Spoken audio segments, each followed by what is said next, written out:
I'm doing an extreme day trip without flying. Extreme day trips have been in the UK news a lot recently, and it's usually when someone flies from the UK to a European destination, spends a day there, and then flies back on the same day. I was quite interested in the idea of this, being able to see somewhere new without taking up too much of your time, because I am a very busy gal. But while I don't avoid flying, I much prefer travelling without flying. So this got me thinking, was there a way to do a extreme day trip without flying from where I live in the southwest of England? Now, there's only really one way that you can depart southwest England without flying and without going through the rest of the country, and that is to head down to Plymouth and take the continental ferry abroad. So that is exactly what I'm doing. So I live about an hour's drive from Plymouth. I've just driven here now and I'm leaving my car in the official car park. I'm just by the terminal, so I'm going to go check in now.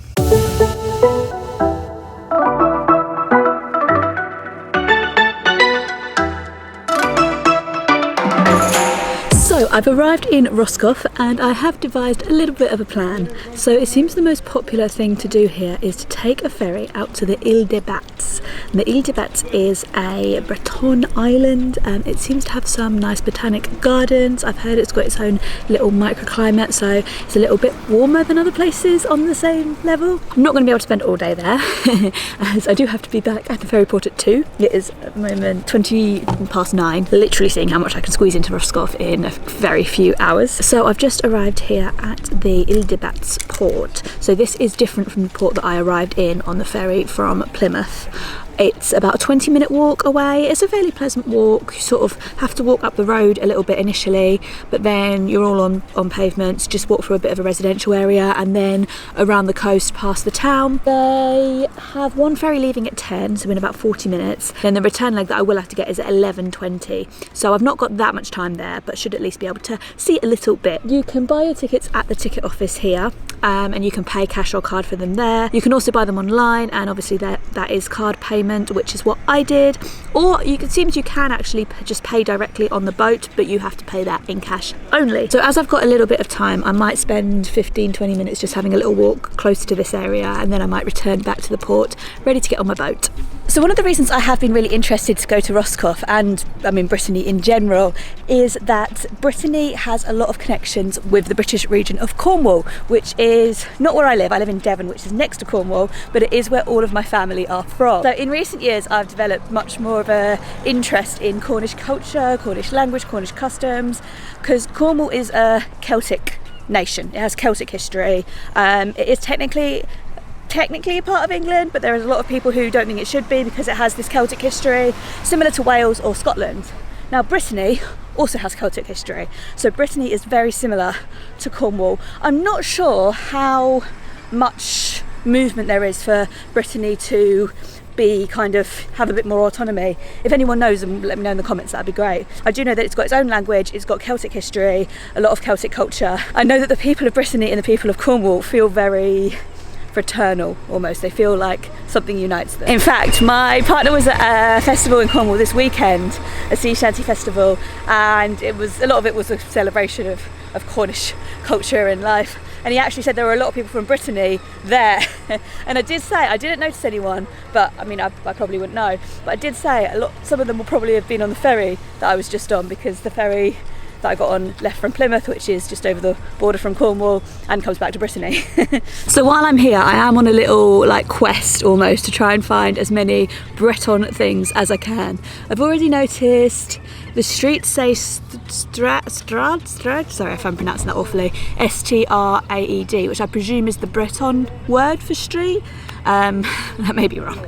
I will have to double check that. I've also noticed the Brittany flag flying outside the tourist centre, and yeah, hopefully I'll notice more and more during my few hours here. I think I'm going to need to walk over this bridge behind me to get to the boat, so I better go. So actually it's a really good hack to use the QR code to buy your tickets online. I'll put the website in the description notes as well, in case anyone is coming here and wants to buy the tickets online, because now there's a huge queue at the ticket office, people buying physical tickets, but literally you can just scan the QR code, buy them online without a problem. I think I walk over this bridge. I was going to go check at the ticket office, but now there's this huge queue, I don't really want to, but I can't see where else I'd go, and there does seem to be a lot of people walking over there, so I better go join the queue, make sure I get a seat on this ferry.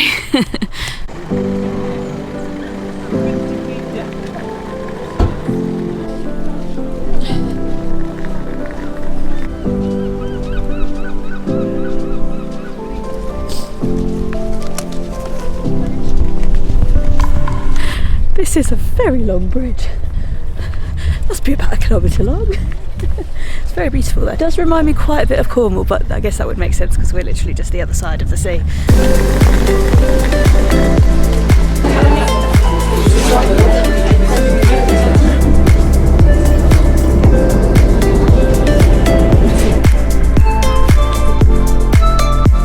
I have arrived on the Île de Batz and I've only got an hour, which isn't that long. So I'm just going to walk around. I might try and see if I can get to the Botanical Gardens. Yeah, this seems like a really nice island. It's a bit more built up than I thought it was going to be. It seems like a bit like another town, but we've got beautiful coastline, we've got lovely historic buildings, and the sun's come out. So yeah, quite content. I'm just a little bit concerned I'm going the wrong way, but I think I'm all right. I'll tell you something. It's been a while since I've been to sort of regional France outside of the cities, and you do need to know a bit of French. There is, not that I'm expecting things to be in English, there's a lot of sort of just information just solely in French, even the tourist stuff. I can speak okay French, I can read it quite well. My speaking's a bit, my accent's a bit not great, but because I learnt Spanish, I stopped really, like, I get it muddled in my head quite a lot. But yeah, it's good to practice at least.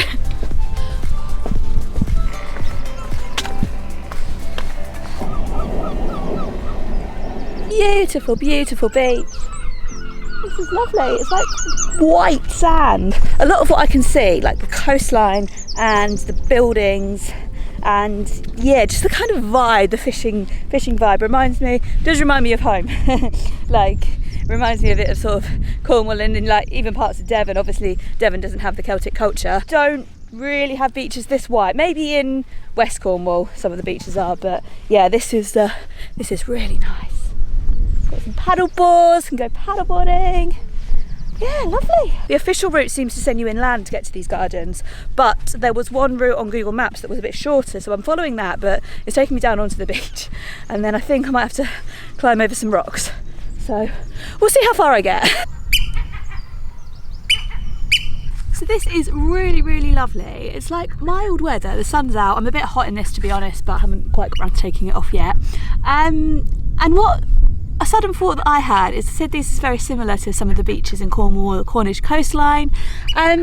But this time of year, if you go down to Cornwall, the beaches are heaving, even on a Monday, like it is a Monday, so that might be why it's partly a bit quieter. But it's quite funny, it's just, yeah, like this is literally pretty similar, but so much quieter. I guess in France, people are more likely to go down to the Med, where the weather's a bit more reliable. And granted, it's not roasting, like I wouldn't be lying here in my bikini sunbathing, but it's very pleasant to just walk around, which, to be fair, I prefer when I go to the coast. I don't really get a bit bored on the beach all day. So yeah, no, it's just interesting. Like, I mean, I love Cornwall, don't get me wrong, but if you're like in the southwest and you want to go to a Cornwall alternative that is a bit quieter, maybe just get the ferry over from Plymouth to Roscoff, because yeah, slush. I think this might be why Google Maps sent me on another way round, because these paths are rather overgrown, and I also, it seems like I'm going into someone's private property. Huh. Oh. Yeah, I'm not sure about this. I don't think I'm going the right way. Do you know what? I think I'm going to walk back and go up the hill again and take in some of the views. I'm not sure about these gardens. I'm not sure if I'm going to make it there, but that's fine. I'm quite enjoying just walking around, seeing the sights.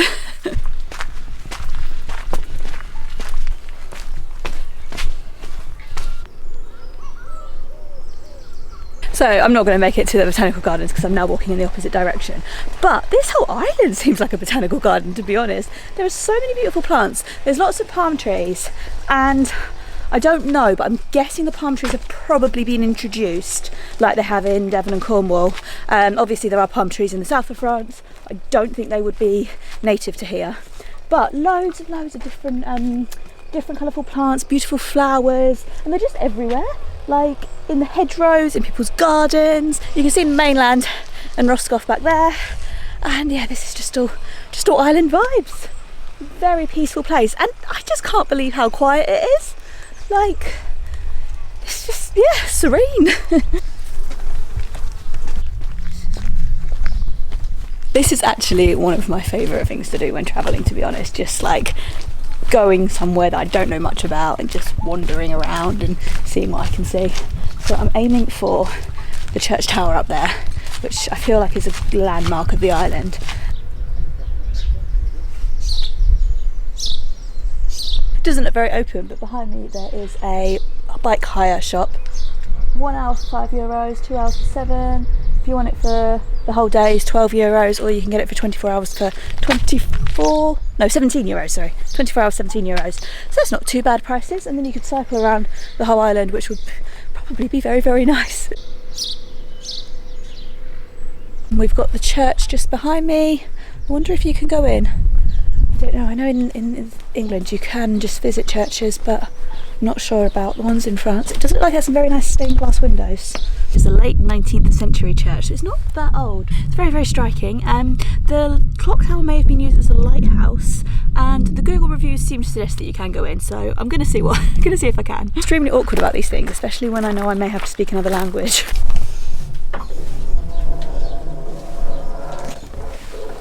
Okay, there's no one else here. That's alright. I'll just have a little look around at the stained glass windows.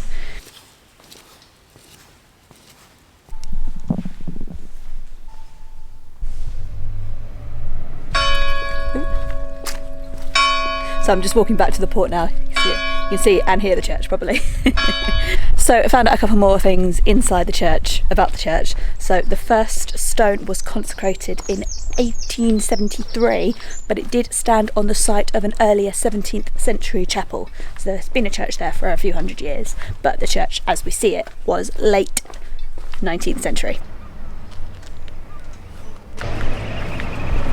I could definitely have spent longer here, but it is quite quiet. Not a huge amount seems to be open. I think maybe also it gets quite a lot busier during July and August, I guess, when people are off work more, but it is very, very, very beautiful. I did learn as well that the Gulf Stream plays a big part in the climate of this island. That's why it is a bit milder, because the Gulf Stream kind of keeps it warm and keeps this microclimate in place, and that's why there are more exotic plants. This restaurant was recommended.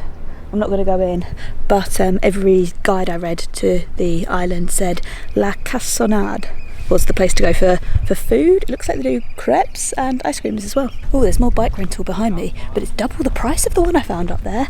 €35 for a day, whereas up there it was only €17 for a whole 24 hours. So it does go to show, here or anywhere in the world, it's always good to take a bit of a step back from the main area, and you can usually find much cheaper prices.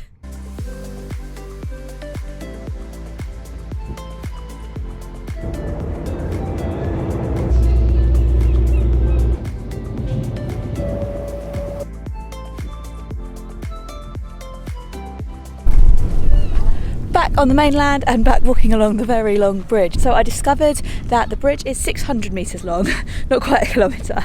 I felt like I was walking along it for ages when I got the ferry out, and it is necessary because the seas here have a very high tidal range, so at low tide there's no way that a ferry can get all the way to the coast. So yeah, you walk along the jetty and get to the ferry. So funny, I just looked up Google Maps directions to the museum that I want to go to next, and that my location was in the middle of the sea, and I was like, what? I'm not in the middle of the sea. But then I looked, I was like, actually I kind of am. I will say it's cloudier here than it was on the Île de Batz. I see what they mean about this microclimate.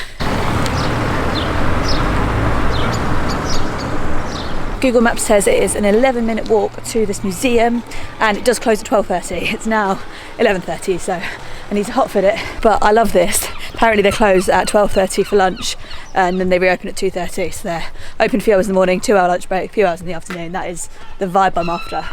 That is one way that this very much differs from the UK.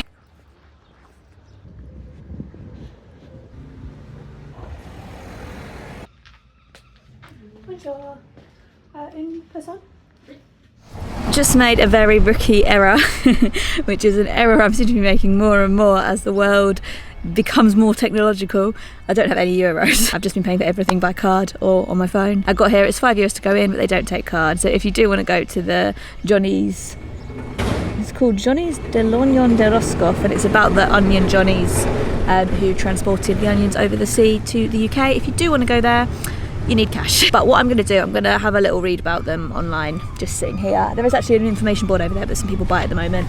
So I'm going to try and find out the information that I would have learned in the museum anyway, and I'll detail it in a moment. Actually, super interesting. So in the farms around Roscoff, they sell this particular type of onion, and it's a pink onion, and it's known for its medicinal properties. It's been eaten for centuries. So the onion Johnnies started in the early 19th century, and they would take boats over to the UK, like I'm doing later, and they would sell their onions. And they would have onions sort of either draped around their shoulders or draped on their bikes, and they'd always be wearing a beret, and they'd always be wearing striped shirts. And that's where British people get this stereotype of French people, that's what French people look like. You know, everyone always thinks the beret, the striped shirt.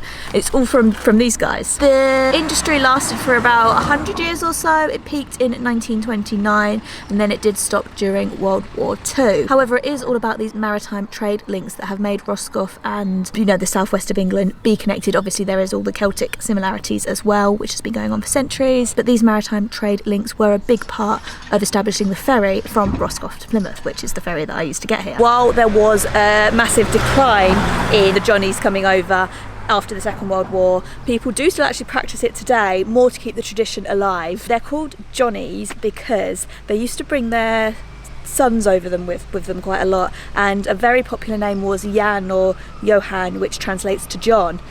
So the English people would affectionately call them Johnny, and they would sell all over England, Wales and Scotland, and they'd sell door to door. So they'd just go into town, knock on door to door, ask people if they wanted Roscoff onions. And the onions themselves, they're said to be really, really nice. I'm gonna have to see if I can find some anywhere. And they're said to have medicinal properties, but it's also said that it's the onion farmers who really know what they're doing who managed to make them in such a way. That plan was scuppered a bit, but that's all right. It was still interesting to sit outside and read about the onion Johnnies. And now I am heading back into town, just where I came from actually. There are lots of nice looking restaurants in Roscoff. Again, a few of them are shut. I don't know if that's a Monday thing or just it not being peak season yet. Actually, what I really wanted to do is what I do always when I'm in France, is just to go into a little shop, get some cheese, get some bread, and just sit and have a picnic somewhere. I have acquired a lot of cheese, a bottle of wine, not for now, for later, and my lunch. So I'm gonna eat that now. Got 5 different types of cheeses. I guess I'll tuck into one with my lunch and then save the rest for when I get home. So as I was saying earlier, Brittany is one of the Celtic nations, and here we've got the EU flag, the French flag and the Breton flag, which is the same colours as Cornish. I think that's just a coincidence because I think the Cornish colours are due to the tin and the mines, something like that. I should know. I haven't seen too much Breton influence apart from potentially street names, but it's probably similar to Cornwall, as in some of the names are Cornish. So Roscoff, I mean, doesn't really sound very French, so that's probably Breton. And of course, the more you spend in places, the more you kind of get a sense for its identity. Now I go to Cornwall and I can really feel the Cornish Celtic identity, but I don't think if you go to Cornwall once, you might not quite sense it. I'm sure there's much more once you more than scratch the surface. I've had my little picnic lunch. I do enjoy doing that in France. Oh, the hummus is so much better here than it is in England. I don't know if it's because there's more Lebanese people here because it was a French colony, but I always find the hummus you get at the supermarkets is like a lot, not quite how it's like in Lebanon, but a lot more like how it is in Lebanon. The ones we have in the UK are just a bit gnarly. So the hummus, the cheeses obviously, the baguettes. I had this olive tapenade as well. Yeah, it was a good picnic.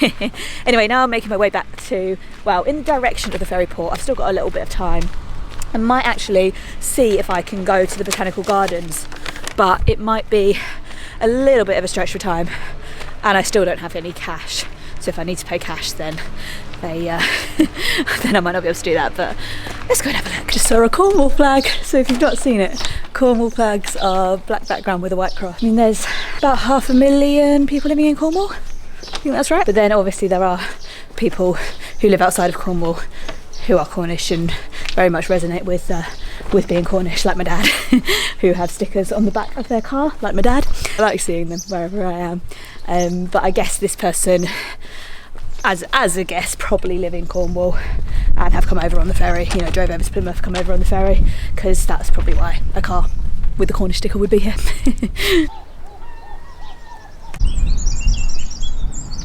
You know when Google Maps just sends you up the weirdest routes and you just end up walking down French country roads with no idea where you're actually going. It's me right now. I'm in the vicinity. That's a Celtic language name, surely. Jardin Exotique, okay. I'm trying to go to the Jardin Exotique. I'm in the vicinity of both the Jardin Exotique and the port, so I should be fine. It just sidestepped me on a very strange country road.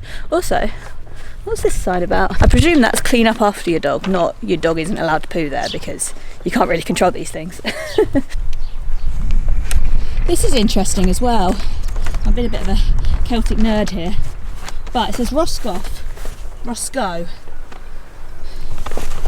Now, does that mean that in the Breton language, Roscoff is Roscoe? I feel like that would make sense. If anyone knows, drop me a comment. Alright, I found it. Woohoo! Now, let's go and see if I can enter without any cash. I've not really got time to be here, but I did want to show it to you all. So I have just come to the gardens. I paid €6 to get in, and I'm just going to have a little stroll around for about 15 minutes or so, and then I should go and head down to the port. This is fun. I've just found a viewpoint. So you like climb up stairs that are going up a rock, and I'm guessing you'll be able to get a pretty nice view of a coast from up there. I guess that's why it's there. Let's go check it out.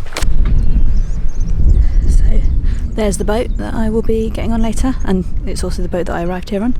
And then we've got all the harbour there, and then a lovely marina, and the coastline. This is very pleasant actually. I could definitely stay here for longer, but I better get down to the ferry. I've got about half an hour before check-in closes. It's only a 10-minute walk, so it's not too bad.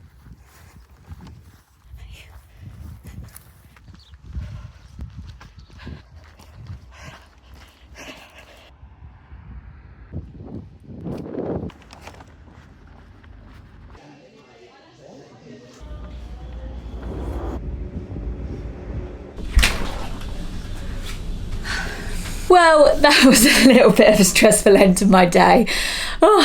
So I left the gardens and followed the route that Google Maps showed me. I had just under half an hour and it said it was going to take 11 minutes. So I thought, no worries, that's plenty of time.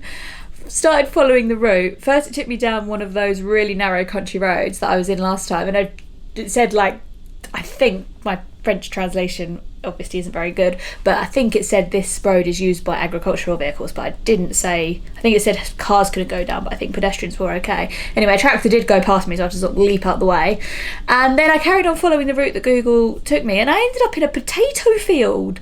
Like, I was just like, I'm on this farm, like, I hope I'm not trespassing. So I had to then turn around, go all the way back to the gardens. Bonjour et bienvenue à bord. Plymouth is evening at 8:10 British time.